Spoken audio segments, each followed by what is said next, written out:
Well, hello, and welcome to the PGH Writing Command Center for another podcast episode from God Bless the Keg Publishing, LLC. Yes, indeedy, and I am Paul John Househaven of God Bless the Keg Publishing, LLC. I am the flagship author, chief photographer, music reviewer, music critic, do everything guy here at God Bless the Keg Publishing, LLC. With a little help from my friends, and the friends are here today in the Writing Command Center, and they're moaning and groaning. Paulie's moaning and groaning because we all knew it was coming. We all knew it would hit here in Central Virginia. And for a guy like Paulie who grew up in the North, I love the cold, I love the winter, I love the snow, I love the ice. Bring it all on. And then when the summer hits here in Central Virginia, it's, yuck season. I don't know how else to describe it. And I've lived all over the place, done business in Florida and been all over the place. The summers here in Central Virginia, the summers in the Richmond, Virginia area, all the way up to like Baltimore, Washington, D.C., even Philly, Delaware, South Jersey. It is stifling humidity. And all those folks now all those folks, and it hit today, yesterday, I've been saying how nice and dry the heat was. And folks, I'm going to warn you, this is one of them podcasts. And Gene Shepard, the great Gene Shepard, my idol, my radio idol, he's going to be proud of me today because on his radio show, his engineer always marveled how he started with a subject, digressed and went all around the bend, and then just in the closing minutes of his radio broadcast, he was able to go back to the primary subject and wrap the story up. So, Paulie, I already felt this coming this week. In my discussions with Jeff, the great musical wizard, early in the morning at our primary sources of income, I said to Jeff, I can feel it coming. It's gonna be all over the place. But anyway, so all those folks that moaned and groaned to me, oh, it's so cold, it's snowing, baby. Let me know how you make out after this weekend. Because the humidity is intense. It hit yesterday a little bit. It was really hot, but the humidity was down. But today, so, bring on a winter anytime because the air conditioning here in the old Writing Command Center, I love the Writing Command Center, but it's old. And, the air conditioning is not too swift. So, yeah, it's moan and groan time. And at any rate, so here we are. And let me get our little orphan Annie decoder pins out because I got a lot of things that I have to get off the table here today. So before we get to the primary subject, which is ultimately going to be a story about the old man. And I'll tell you how it came about, which is another long story. Anyway, this podcast is proudly sponsored by Corporate Facilities Group Incorporated, the leader in technical consulting, facilities maintenance, facilities management, and operations, as well as property maintenance and management services throughout America. And now, CFG Incorporated is proud to announce a new department, a new initiative headed up by the amazing Mr. Steve McMillan. Let's give it up for old Steve Aruska. Steve brings as many years of experience as he manages pre-construction services and estimating for residential development, residential renovations, and light commercial projects for CFG Incorporated. So, before you spend big bucks on a project, let old Steve Aruski check out the contractor scope and price to make sure your hard-earned money is going in exactly the right place. Don't get snookered out there. There's a lot of snookering going on. I'm telling you. Check them out on the web at www.corporatefacilitiesgroup1.com. That is www.corporatefacilitiesgroup1.com. Many thanks to Lydia, Steve, and Liliana, some of the dogs, Smokey the kitty cat down there in beautiful Marietta, Georgia. And we thank them for sponsoring the podcast. Thank you so much. And best wishes to Lydia, dear Lydia out there. She had a little dental procedure, and being an old hockey puck, I sympathize with that. So you're a little under the weather, but I texted with her yesterday, and she said she was coming around. So, Lydia, don't play those pickup hockey games in the neighborhood anymore. Send Paulie down to play goal. I'll play goal for you. Anyway, we're really in a good mood. I had such a great weekend so far. I've gotten so many things done.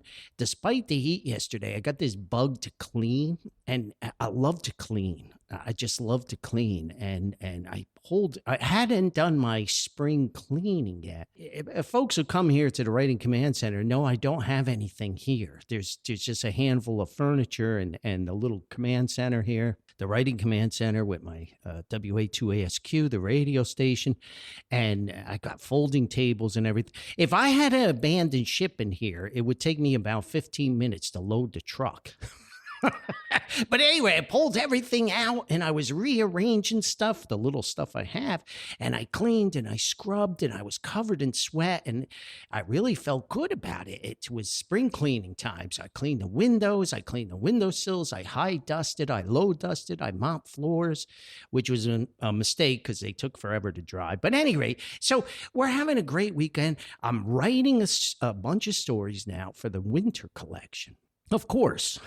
Of course, it's 92,000 degrees, and I'm writing the winter stories. Maybe it's wishful thinking, but I brought back Harry and Paul, and they're in an adventure, and it's a great little short story. It's all offbeat humor. It's typical slapstick. It is slapstick Harry and Paul offbeat humor, and we had so much fun with that story. And it's called T is for Toboggan. And it's loosely based upon a Harry and Paul adventure where we had this challenge of a toboggan race. But at any rate, and now I'm into another story. It's a quaint little sort of kind of romance, but who knows what it is. It's another nostalgic walk back in time about the corner store, when the corner store used to sell in Jersey country club ice cream. It was on every street corner in the corner store, the paper store. My old man would call it the candy store, the newspaper store.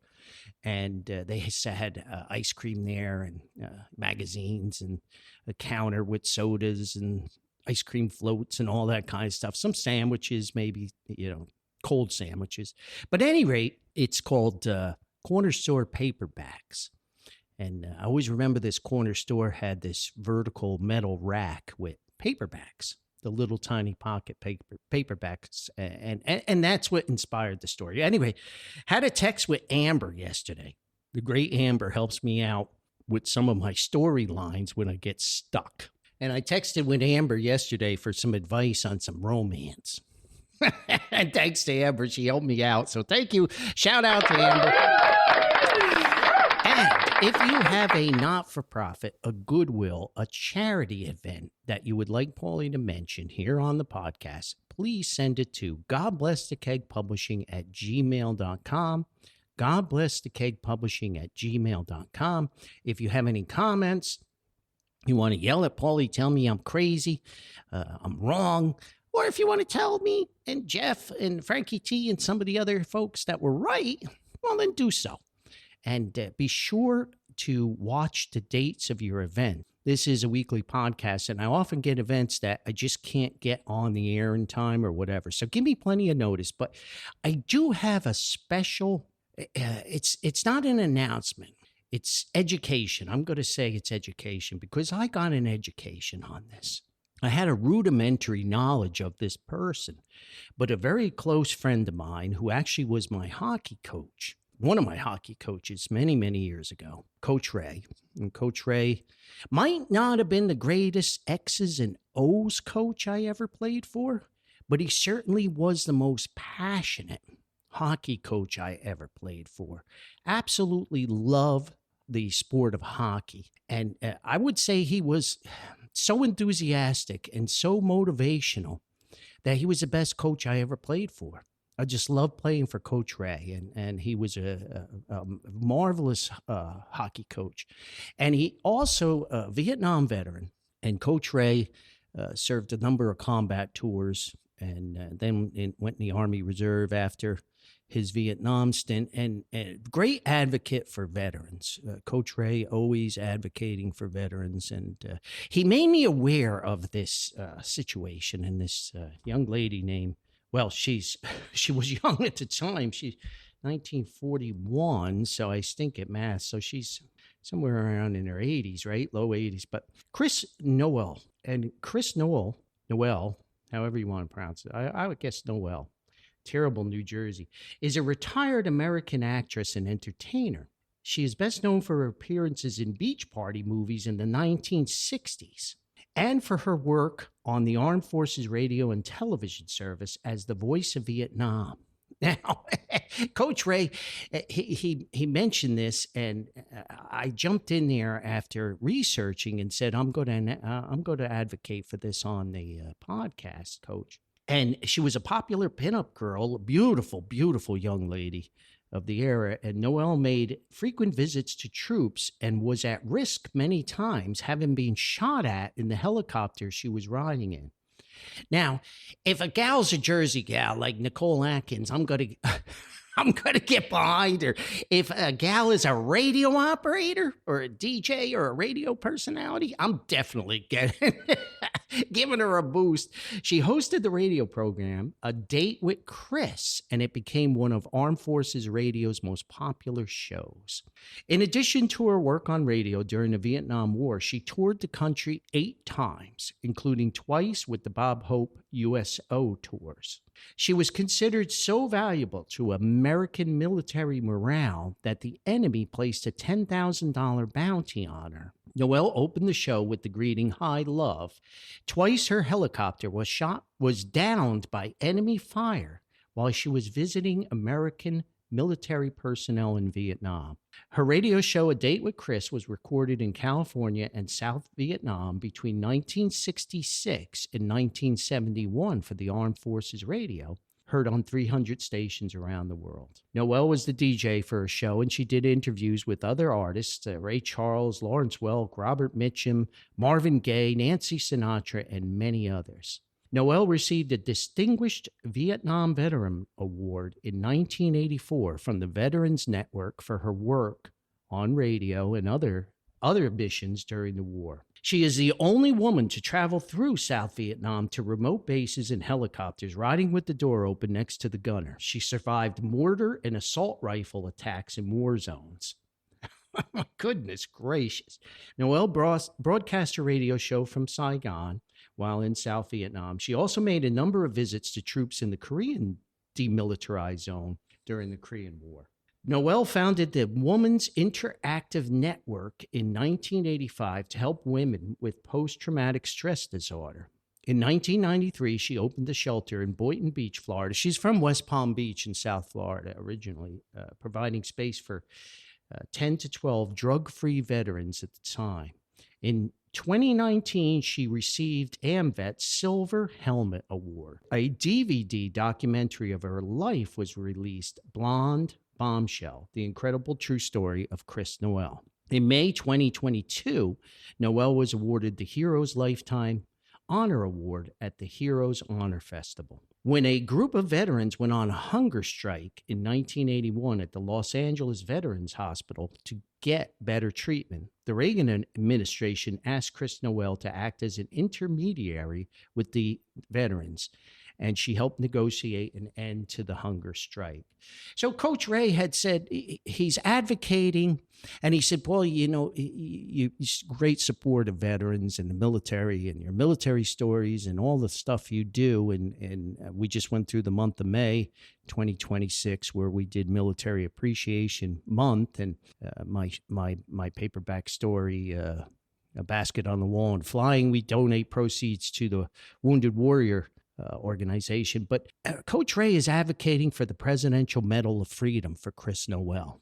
And I'm just going to say, do it. I mean, come on, wake up. Wake up. This woman, this is amazing stuff. This is wonderful stuff. So I am going to compose a letter and advocate with my representatives, and I'm going to send those off hopefully this week. And I encourage everybody to research Chris Noel, and in your heart, if you feel she deserves the Presidential Medal of Freedom, then and certainly try to advocate for that. I can't disagree with this because of her lifelong work with troops and veterans, as well as for being shot at in an Army helicopter twice over South Vietnam, which, with surviving assault attacks in the war, caused post-traumatic stress disorder. Some groups and individuals have petitioned for Chris Noel to be awarded the Presidential Medal of Freedom, and I can't disagree with that. And I'm going to do my best to get a very appropriate letter off to authorities and my representatives, government officials, to advocate for that. So, Chris, fantastic job. So there we go. And thanks so much to Coach Ray for bringing that to my attention, and appreciate that so much. And so let's get to the meat and potatoes and the gravy now. So one road leads to another. I mentioned that in my podcast back with my buddy that we were riding on that road trip. And he's like, Paulie, one road leads to another. So one conversation for Paulie leads to another, and it leads to another thought. And this stuff all comes about. This past week, I was very busy with meetings and such with my primary source of income. And the great Frankie T's helping me with a little project. And Frankie T came over and we sat in my office and went over a bunch of boring stuff. But then we went to lunch. We went to a Mexican joint, and it was fantastic just to sit. It was a nice day, not like today. It was warm, but it wasn't humid yet. And Frank and I sat and went over stuff, and he was laughing because I said, we got this email from a listener, Frank, and we were labeled dinosaurs. The listener said Frankie T and I were dinosaurs. And he says, well, Paulie, we are. It's hard to admit your own mortality, right? The listener said that it was with the old NFL versus the new NFL. And Frank and I were lamenting and comparing notes and such. And the listener agreed. And the listener was not harsh at all, just said, you guys made great points, and I can't disagree with anything you said, but time moves on, and things don't stay stagnant. They're dynamic in this world, and it's all about money and all of that. But I dwell in nostalgia, and I dwell in the past, and the corner store paperback story tells me that, and T is for toboggan and all these things. But my age piled on me this week. My age and experience piled on. After I had the lunch with Frankie T and we talked about being dinosaurs, I shouldn't do these polls on the internet, these stupid polls that come up. And in the Growing Old podcast, I lamented how I got snookered into one of those, and I swore them off. But of course, there's a website that I get my points. It's on my shopping app. Paulie's a notorious shopping app guy. I say I'm a member of the 2000 Club. I'm shooting for 5,000 in savings. But anyway, so this poll comes up, and you get like bonus points when you complete these surveys. So I had to do it. And now I'm already 1,000 years old because of this listener sending us the email. But so the question was, what is your go-to way to carry things when you are out and about? And this is leading somewhere, folks. I promise. I warned you in the beginning. What is your go-to way to carry things when you are out and about? So the selections are backpack, tote bag, small cross body bag. I'm not sure what that is, but I think I do. Pockets, your pockets only, a fanny pack or belt bag, a reusable shopping bag, briefcase, and another selection, I carry as little as possible. And the last selection is, it depends on where I'm going, which actually won the poll at 28%. Next was the backpack at 14%. And I'm just looking down, small crossbody bag, 12%. Well, of course, I have an old-fashioned briefcase.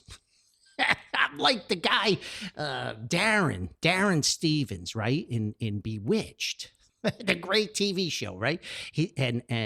What's the other one with the businessman? My Three Sons. Fred McMurray, right? And he would come home from work and he's got the briefcase guy, right? He's got this black briefcase guy. Well, that's what I have. Mine isn't a hard briefcase. I had to retire that a few years ago. Mine is like a cloth briefcase. And I've had it for, I don't know how, 25 years. Who knows? It's starting to get a little worn around the handles. I had to sew it a couple times. So Paulie selected briefcase. So that it's not as bad as fanny pack, but the briefcase is 1%. 1%.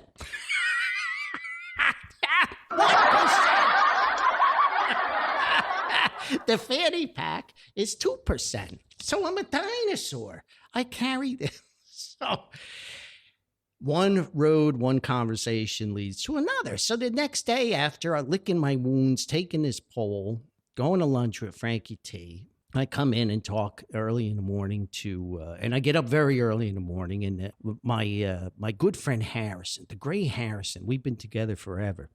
And Harrison comes in very early too. And Harrison, he's in the building where we work on our primary source of income. And Harrison greets me. We got the same routine for all these years.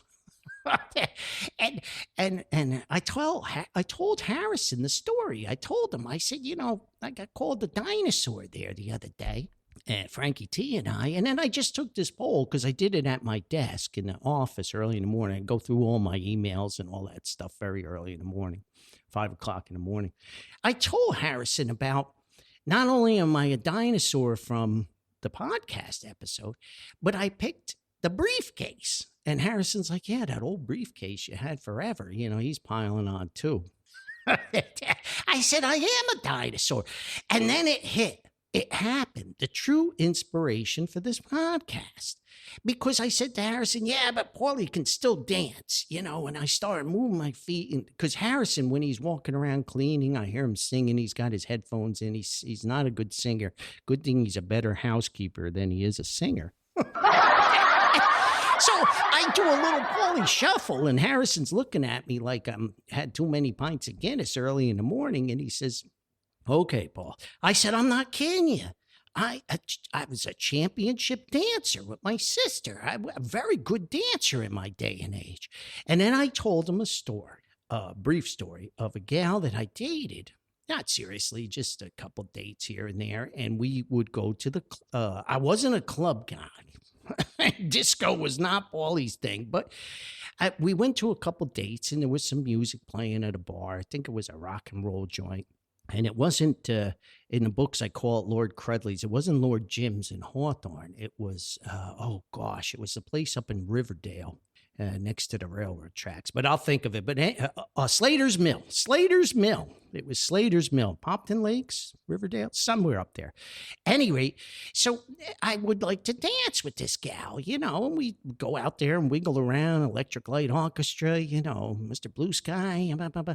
Anyway, I was playing hockey at the time and all the other things and not seriously dating, but ran into her about like 2 years later. And she was married. And she said, Paulie, I got snookered. She said, I wish we had kept dating because I met this guy and he's told me he loved to dance. And then once we got married, he didn't dance anymore.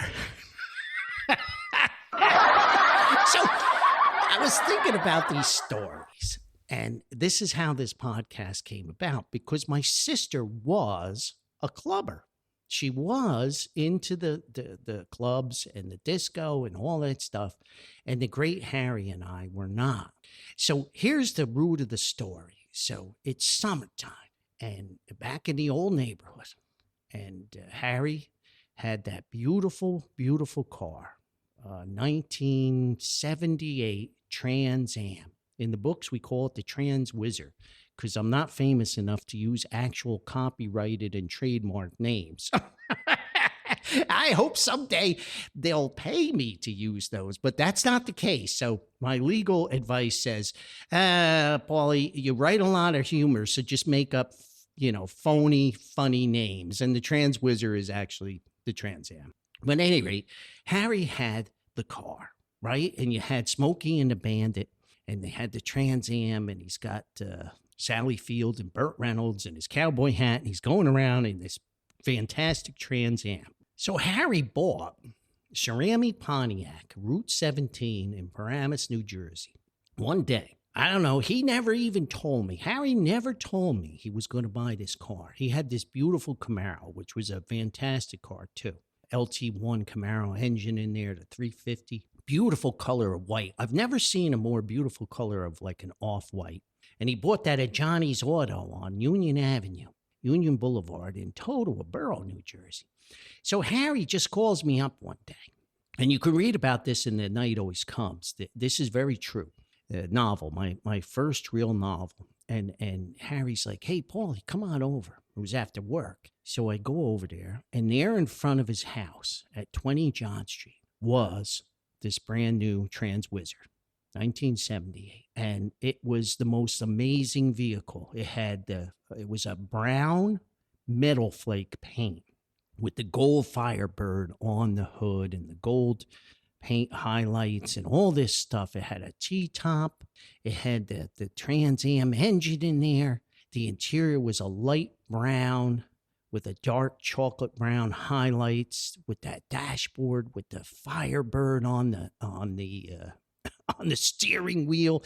And I'm just like, holy guacamole. It was just knocked us out. And I want to say Harry paid back then like almost $13,000, I think, for the car, 12 and change, something like that. Well, I was like, oh my gosh, this is a fortune.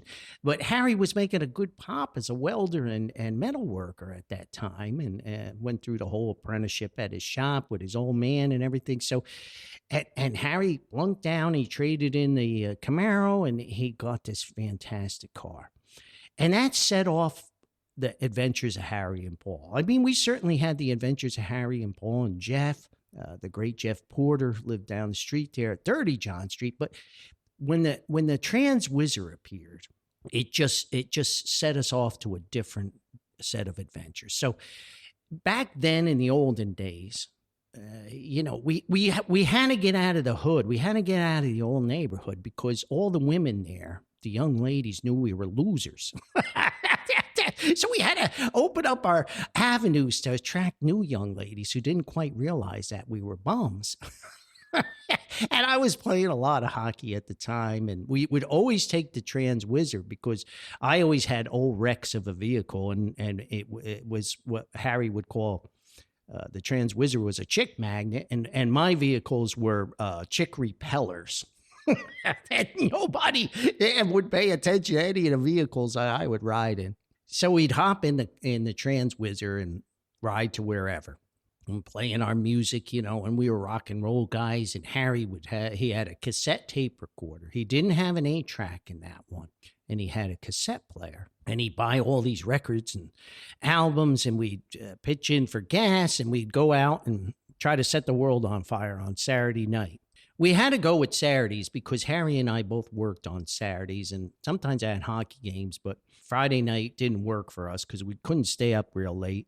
So we'd go, because we had to go to work the next day, but we'd go out on Saturday. So we'd jump in and cruise around and go to arcades, and sometimes we'd stop for beers or go wherever, but we didn't have a lot of extra dough, and Harry had to make all those car payments. So we'd cruise around and, just listen to music and talk, and beautiful summer nights in New Jersey, and listen to Meatloaf and Electric Light Orchestra and Yes and Emerson, Lake and Palmer, and all the music nobody else listened to. And of course, Harry had a major crush on Olivia Newton-John. So when he went through a depression because he broke up with a gal or something, or he didn't have a constant girlfriend, he'd play Olivia and sob his eyes out. Harry was, I'm going to tell the story about that. It's in, oh my gosh, the summer collection. It's in the chapter Cruising, when we went to see the movie Grease with the two young ladies on a double date. And Olivia Newton-John comes down that staircase at the end in that leather outfit. I'll tell that story, but it's in the book. Harry was never the same after that. But we cruising around, and so Saturday night we hit the road and we headed out in a different direction. Often we go up to Wayne, we go to Willowbrook Mall, Preakness Mall. We go up there in the direction of Wayne Township. There'd always be a race on Burdan Turnpike by the reservoir, and Harry getting a little road race. Maybe we win a few bucks. But at any rate, we head out towards Clifton, outside the other side of the city of Patterson, more towards the east side. And it was a great street hockey rink out in Clifton. So we knew the area really well. And we cruised down, and there was a club, a nightclub, disco place, dance place. It was originally on Van Houten Avenue in Clifton, called Joey Harrison's. Now, Joey Harrison's also had a Joey Harrison's down the shore. There was a Joey Harrison Surf Club, and I think it was in Ortley Beach, and then there was one in the famous Seaside Heights, too, and that's a whole different Harry and Paul story. And my sister, who's older than me, and my beloved sister Dottie, was a clubber and drove the old man nuts because she'd go out with her best friend. Her best friend was Doreen, and there were a couple other gals, and they'd go out clubbing and, wiggle around, attract all these young men, and it drive my old man nuts. Very often I would be leaving for a hockey game with all my hockey equipment at 2 a.m. or hockey practice, because ice time's so expensive. We would practice in the early morning when it was cheap. And I'd be leaving, and my old man be sitting in his chair in the living room fretting because my sister wasn't home yet. And you didn't have cell phones, and you didn't have all that stuff where you had constant communication back then. And the old man be like, yeah, your sister's not home yet. So I was like, oh, well, I got a hockey practice, Dad. I'll see you later. And then I meet my sister in the driveway. I'm loading up my Jeep to go to the hockey rink, and she'd be pulling in, all sweaty and disheveled from dancing around in these hot dance clubs, and maybe had a few drinks and everything, but never over the top. My sister, very calculated and careful. And she'd say, Paulie, is he up? I said, oh, yeah. He's sitting in his chair waiting for you. I'd give her an advance warning, and the old man's going to intercept her. At any rate, so we go cruising, and we go by Joey Harrison's. And I want to say it was on Van Houten Ave. Then it moved to Allwood. I think it moved to Allwood Road in Clifton. At any rate, we're cruising around, and there's not much going on.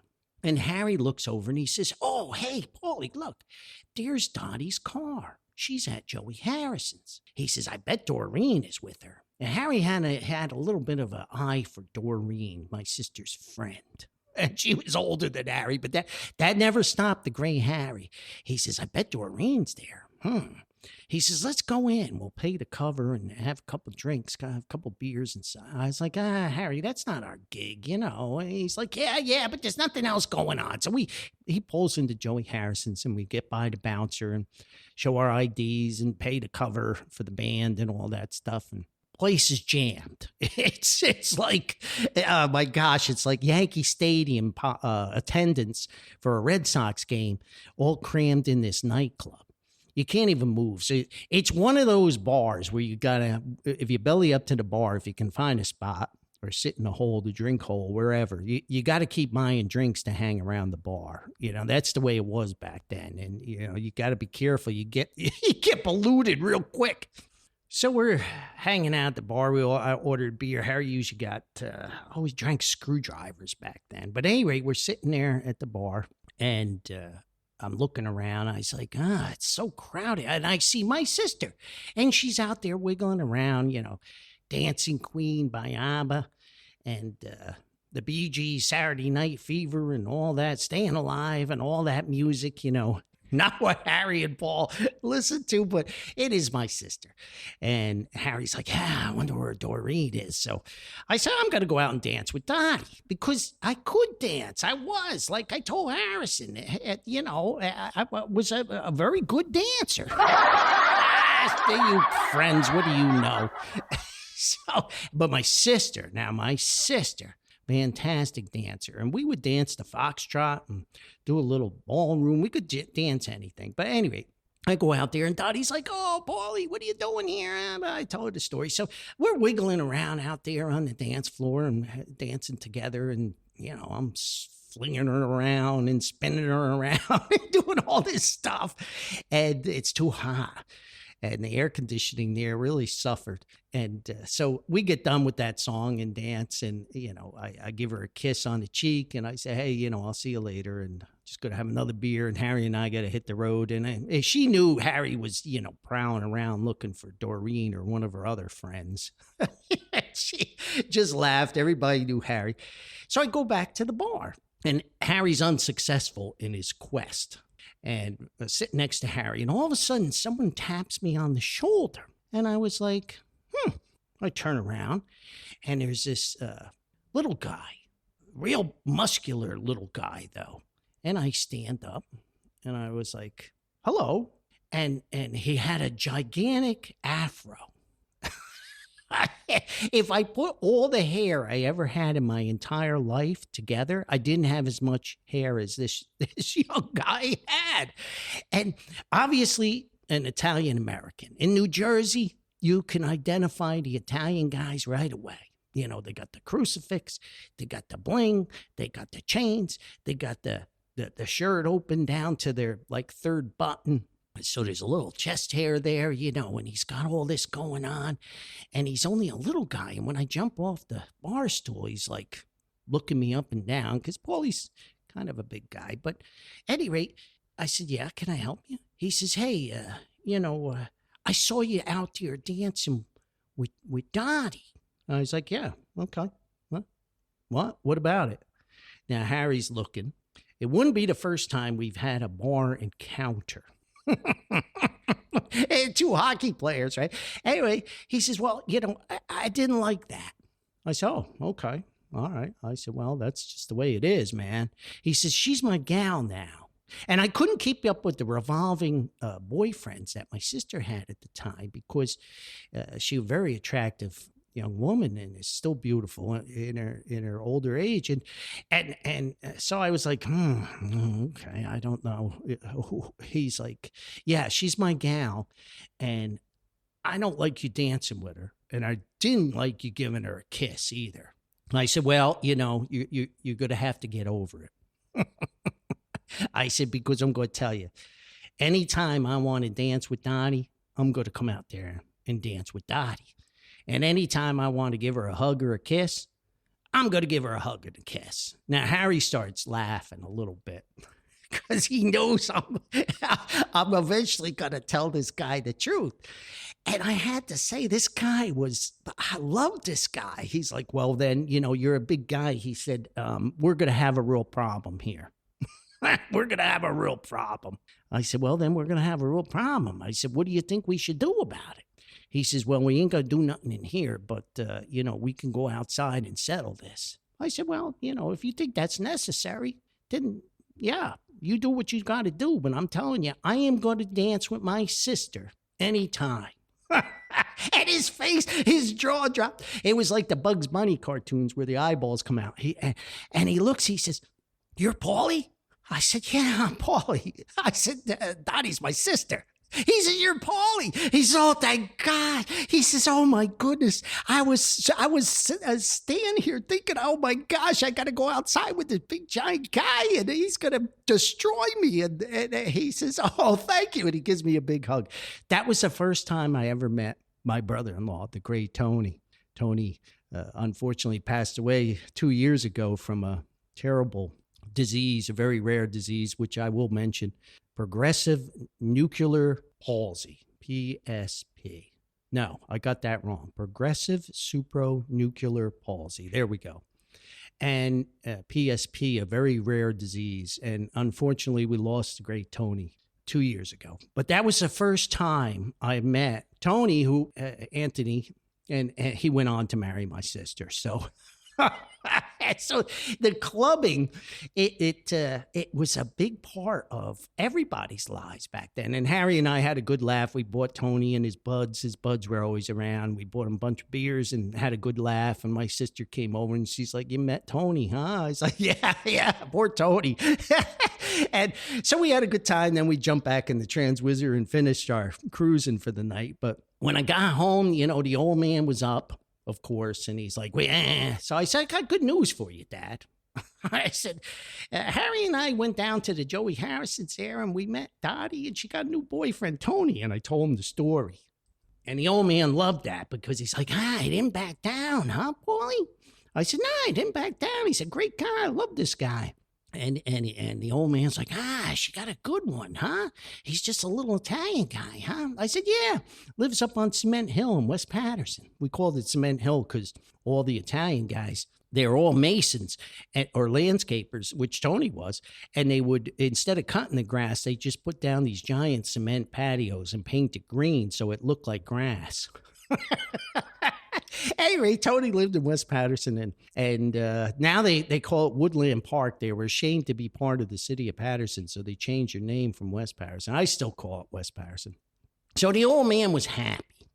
He was happy that Donnie had a steady boyfriend here, and she wasn't in the clubs, unprotected, so to speak. And he loved the story that Tony was defending his gal. A few, I'd say, months after that was in the summer. So there was this joint. So this is in the winter now. So same year. There was this joint called the Towpath. And it seemed like Joey Harrison's was more of the summer thing. If you went down the shore, you went to Joey Harrison's surf club. If you were in the northern New Jersey, you went to the Joey Harrison's up there. But there was another club, which is where Tony actually met my sister initially. And they started hanging out. And it was called the Towpath in West Patterson, New Jersey, off of Browardtown Road. And the Towpath was one of the most famous rock and roll dance clubs, nightclubs of the time, the Towpath. And I think there's on one of the social media, there's like a Towpath heritage organization where you can learn the history of it, and all these rock and roll bands, local bands, as well as some from the city would play there. And it wasn't a dive bar. It was kind of cool. It had like 3 tiers to it, and it was down off a beaten path off of Browardtown Road, the Towpath. And Tony being in West Patterson, this was one of his hangouts. And Dottie and Doreen went there. And that's where they met, my sister met Tony initially at the Towpath. And it was a famous club. I only went there like once or twice. It was not Harry and I's scene. It was kind of small where the dance floor was and where the bands would play. So it got kind of loud and wacky in there. And there was a lot of wacky stuff going on in there. It was a little rough. And Harry and I didn't need any rougher than the hockey games we were playing in. But, and I had just that summer signed a semi-pro contract too. So I didn't need any brawls. One night, and it's the dead of winter now, and my sister's out doing the clubbing thing, and the old man wakes me up. I had just gotten to sleep after a hockey game, and he's like, "Paulie, wake up. We got trouble." I was like, "What? Huh?" I just got to sleep, and he's like, "We got trouble. Your sister just called, and Tony's there. They don't know what to do. Someone threw a cement block through the window of the Rambler." I was like, "What?" Boyfriend dispute, chick dispute, who knows? The Towpath, come on. And he says, "Yeah, she's at that Towpath joint there, and the windshield's all smashed." I was like, "Well, I guess you have to get the car towed, Dad." And the 64 Rambler, model 660 Classic, in the books we call it the putter, because the top speed was about 45 miles an hour. This car is a legendary car.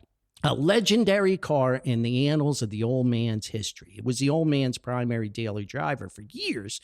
And then he gave it to my sister, and he had a paint job from Earl Schreiber. They painted it in Patterson for $50. This weird blue color that we could never match.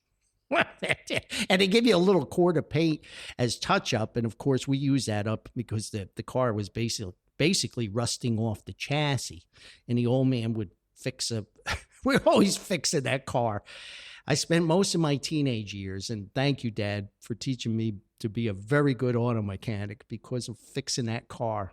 And we do auto body work, and the old man couldn't match the color, so he would just get whatever blue. So I had like 60 different shades of blue. And the car was a legend. I think I told the stories about taking the valve head when I was a little kid and putting it in my wagon and bringing it to Patterson Auto, and they would machine a new head and give me a replacement head. But the old man fixed it constantly. And I want to say when we finally got rid of the putter, the Rambler, I want to say it had almost 400,000 miles on it. And it was still going. He sold it to a guy who owned a gin joint down on Belmont Ave, the Black Bear. And we would see it go up and down the road for years. We'd be sitting out front on the stoop having a beer, and the old man would say, "There it goes, Paulie. There goes the Rambler." I think he had a tear in his eye when he sold that car. He loved that car. But anyway, my sister would use it she was going to college at the time. And, she'd go out clubbing and some hockey puck, maybe he's mad, she's with Tony or whatever. I don't know. I don't remember the story. But anyway, they throw this big giant cement cinder block through the windshield. The old man's not going to do anything about a tow truck. That's not happening. Nope. He ain't paying for no tow truck. Not the old man. He's like, "Saddle up. We're going on a rescue mission." I was like, okay. He's loading all his tools in there, and now my mother's up and she's all fretting, and Gramps is down because they hear all this calamity at 2 a.m, and my old man's ranting and raving and telling the story. But secretly, there's nothing the old man loved better than a rescue mission, especially to rescue his daughter. And he could have chewed Tony out. Tony's getting his butt chewed. But secretly, the old man, nothing he loved better than roadside repairs on old cars. And he always had his tools because cars constantly broke down. So he's putting together all his weapons and his tools and all the things he thinks he needs. So I was like, "Dad, what are we going to do? We can't fix a windshield in the parking lot of the towpath." "Yeah, don't worry about it. I got a plan." Well, I knew I wasn't going to like his plan. And when I think about a day like today, right now in the writing command center, it just hit 80 degrees. So the friends are not happy. Are you happy, friends? Friends. Yeah, it's getting toasty in here. But I think back on this winter adventure, the winter collection, T is for toboggan, corner store paperbacks. And I'm living in the winter, even though it's 1,000,000 degrees here. We jump in the car and we ride out to the towpath. We're about 15 minutes, 20-minute ride from our house in Halden. And we get there, and the old man ranting and raving, on and on. "You got to go to these stupid places, all the old man stuff." And my sister's sitting there with Doreen, and I think Tony probably fled in terror. I don't know. But the old man's going on a old man rant and tirade. And the whole time, I know he's secretly loving this. And I said, "Dad, what are we going to do? Are we going to tow?" We took the old man's car, but I said, "We should have brought my Jeep. I could have towed it." He said, "We ain't towing." He said, "Here's what we're going to do." And he had a dustpan, he had room, he had trash bags. Now everybody's getting out of this towpath. The joint is closing. And everybody's watching us. The old man takes a ball-peen hammer and breaks out the whole rest of the windshield while carefully, with work gloves on, collecting all the glass and putting it into this trash bag and then sweeping it all up. I was like, "What are you doing, Dad?" He says, "Oh, we're going to drive this back to the house, and then we'll go to the junkyard next week down Patterson on River Street, and we'll get a new windshield and put it in." I was like, "Dad, it's like 15 degrees out. How are we going to drive without a windshield? Not only that, it's illegal." He's like, "Oh, I'm going to save the inspection sticker here." I said, "We're going to get pulled over to check our inspection sticker?" "No, we're going to get pulled over because we got no windshield." And the old man, he always agreed with Harry that I was an old lady, a rule follower. He says, "Hey, you're an old lady. Don't worry about that." So I was like, okay. He says, "We're going to take turns driving. I got these safety glasses." He had safety glasses that he in the trunk from the shop, and he said, we're going to put towels over our face and take turns driving. I was like, oh my gosh. And it isn't that far, but still. And Donnie and Doreen are like, oh my gosh, your father. So at any rate, the old man gives Donnie and Doreen, gets rid of them. He says, here, take my car, drive back to the house, drop Doreen off, drop your friends off, blah, blah, blah. And Paulie and I are going to take care of this. So sure enough, we jump in the Rambler, and people think we're crazy, and we were crazy. And we drive out, and we took turns driving from Browardtown Road down McBride Ave, all the way over to Wayne Ave by the falls, by the Great Falls, that was where I grew up till we moved to Haledon. Cut across, the shortest route we could. And I mean, our faces are frozen to death. And we're creeping along, and luckily not much traffic. And we didn't go by any policemen. And somehow, with frozen eyelids, frozen faces, we made it back to Belmont Ave, 182 Belmont Ave. And the old man pulled in the driveway with no windshield in the Rambler. Good thing it wasn't summer. We'd have eaten 1,000 bugs. Instead, we had our faces frozen to death. And sure enough, the next week, we went down to Junkyard and somehow found a piece of glass. The Italian guy down there, I'm not going to ask how he found it. 1964 Rambler Model 660 piece of glass windshield, and we replaced the windshield in the driveway. And that's a true story. And it all started because of me saying to Harrison that I used to be able to dance. And I think I could still dance. A legendary old man story with a bunch of other stuff. And see, I went all around the bend, and I finally came back to the primary subject. But I do want to mention about that disease that Tony had. And I love Tony to death. I mean, he was just one of the greatest guys you ever meet. New Jersey guy through and through, hardworking. My sister couldn't have picked a better man to marry. But he did. Late in his life, he came down with this terrible disease, progressive. I printed it out here. Progressive supranuclear palsy is a rare progressive neurological disorder affecting movement, balance, vision, and cognitive function.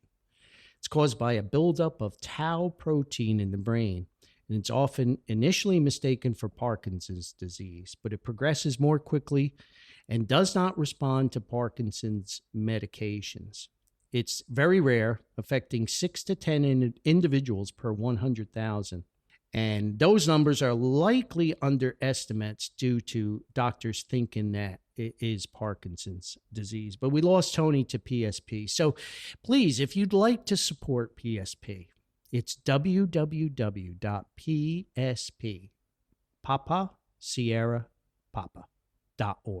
psp.org.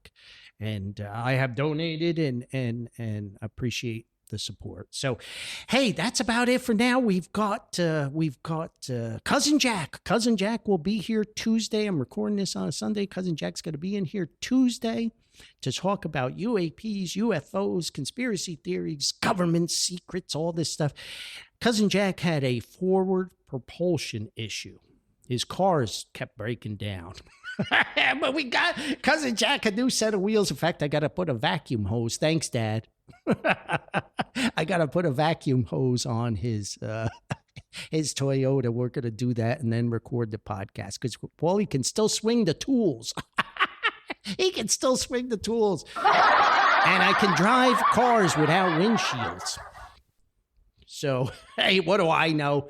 I'm certainly just a guy from Paterson, New Jersey. So, hey, please be kind, be gentle, be very tolerant. Remember, kindness is for free. Spread it around as much as you can. It can only make this world a better place. And I highly recommend that you do not drive cars without windshields. We will see you next time. Bye-bye for now. Thank you so much for tuning in.